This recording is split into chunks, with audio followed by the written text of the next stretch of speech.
ஜெய் நமக. முருகாசரணம். ஆடி மாத சிறப்புகள். இப்பதிவின் மூலம் ஆடி மாதத்தின் சிறப்புகளை தெரிந்து கொள்வோம். ஆடி மாதம் பிறந்ததும் தட்சாயணியம் ஆரம்பமாகிறது. ஆடி முதல் மார்கழி வரை தட்சாயன காலமாகும். இந்த புண்ணிய காலகட்டங்களில் புனித நதிகளில் நீராடுவது மிகவும் விசேஷம். ஆடி மாதத்தை கணக்கிட்டுதான் பண்டிகைகளின் தொடக்கம் ஏற்படுகிறது.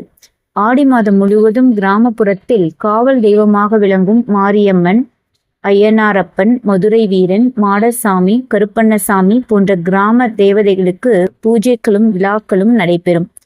ஆடி மாதத்தில் நெல்லை மாவட்டம் சங்கரன் கோவிலில் 12 நாட்கள் அம்மனின் ஆடி தபசு திருநாள் மிக கோலாகலமாக கொண்டாடப்படுகிறது.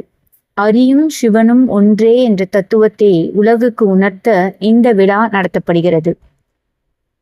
ஆறு மக்களின் ஜீவ நாடியாதலால் அதில் ஆடி மாதம் புதுநீர் வருவதை கொண்டாடுவது பல நூற்றாண்டுகளாக தமிழர் மரபாக உள்ளது. ஆடி மாதத்தில் சிவனின் சக்தியை விட பார்வதியின் சக்தி அதிகமாக இருக்கும் என்பது ஐதீகம்.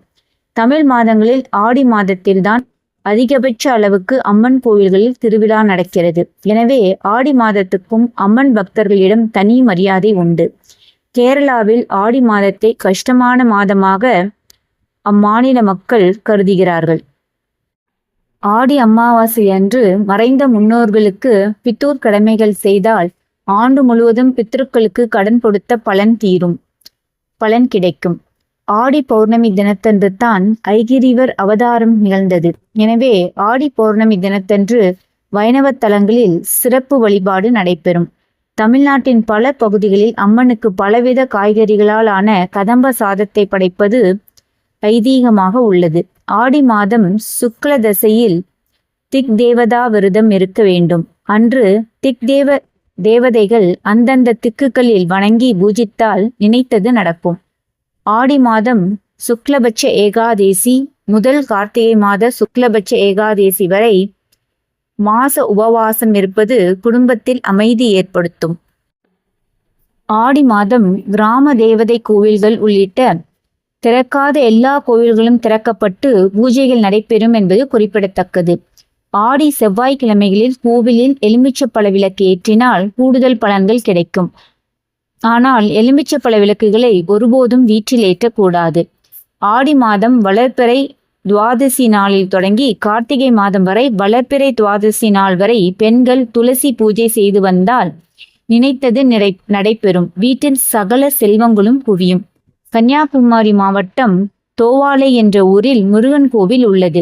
ஆடி மாதம் கடைசி வெள்ளிக்கிழமை அங்குள்ள முருகனுக்கு கூடை கூடையாக மலர்களை கொட்டி மலர் அபிஷேகம் செய்வார்கள். இதை அந்த பகுதி மக்கள் ஆடியில் மலர் முழுக்கு அழகு வேல்முருகனுக்கு என்று சொல்வார்கள். ஆடி பெருக்கு திருவிழா ஸ்ரீரங்கம் அம்மா மண்டபத்தில் விமர்சையாக நடைபெறும். அப்போது பெருமாள் மண்டபத்துக்கு எழுந்தருளுவார். ஆடி மாதம் செவ்வாய் வெள்ளிக்கிழமைகளில் காமாட்சியை வணங்கினால் திருமண தடைகள் விலகி சுபம் உண்டாகும். ஆடி மாதம் முழுவதும் மீனாட்சியை வழிபட்டால் குடும்பத்தில் அமைதி ஏற்படும்.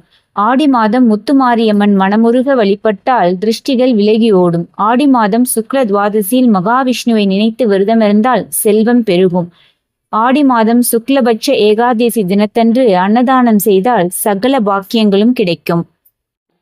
ஆடி மாதம் சுக்லபட்ச திரியோதசியில் பார்வதி தேவியை நினைத்து விரதமிருந்தால் நினைத்தது நடக்கும். கஜேந்திரன் என்ற யானையை முதலை கவ்விய போது அந்த யானை ஆதி மூலமே என்ற கதற உடனே திருமால் சக்ராயுதத்தை ஏவி யானையை காப்பாற்றினார்.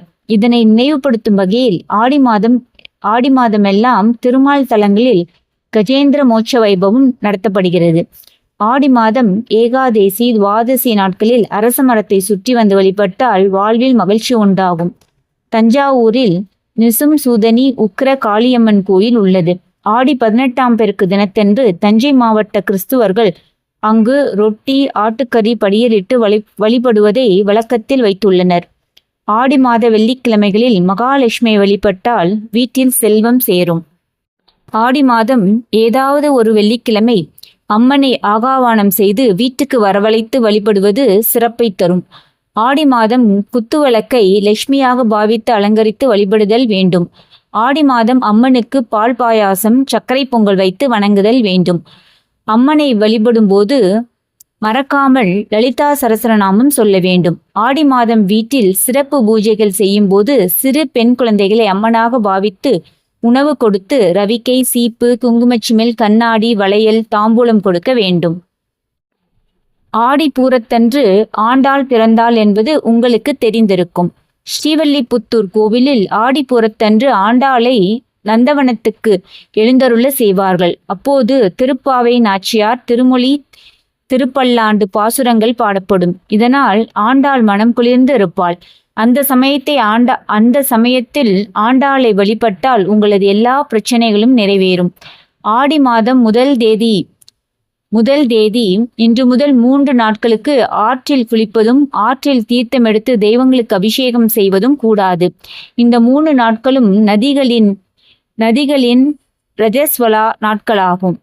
ஆடி மாத அம்மனுக்கு சாற்றப்படும் வளையல்களை பெண்கள் அணிந்து கொண்டால் திருமண பாக்கியம், குழந்தை பாக்கியம், சகல நலன்களையும் நீங்காத செல்வத்தையும் பெறலாம் என்பது ஐதீகம்.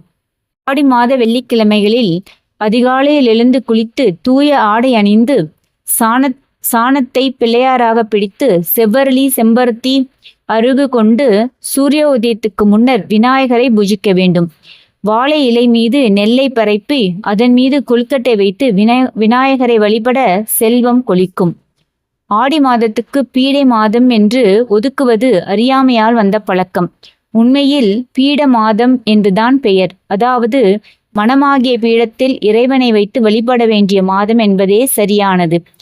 ஆடி பௌர்ணமி என்று சிவபெருமானுக்கு திரட்டுப்பால் அபிஷேகம் செய்து கருப்பு பட்டாடை, 100 முத்துக்கள் கோர்த்த மணிமாலை, கரு ஊமத்தம் பூமாலை அணிவித்து மூங்கில் அரிசி பாயாசம் படைத்து வழிபட்டால் எப்பேற்பட்ட பகையும் விலகும். பொதுவாகவே வெள்ளிக்கிழமைகள் அம்பாளுக்குரிய சிறந்த நாட்களாகும். இதனோடு அனைத்துக்குரிய சிறப்பும் சேர்வதால் ஆடி மாதத்தில் வரும் வெள்ளிக்கிழமைகள் அம்பாளுக்கு தனி சிறப்பை கொண்டவையாக கருதப்படுகின்றன. நன்றிகள் கோடி.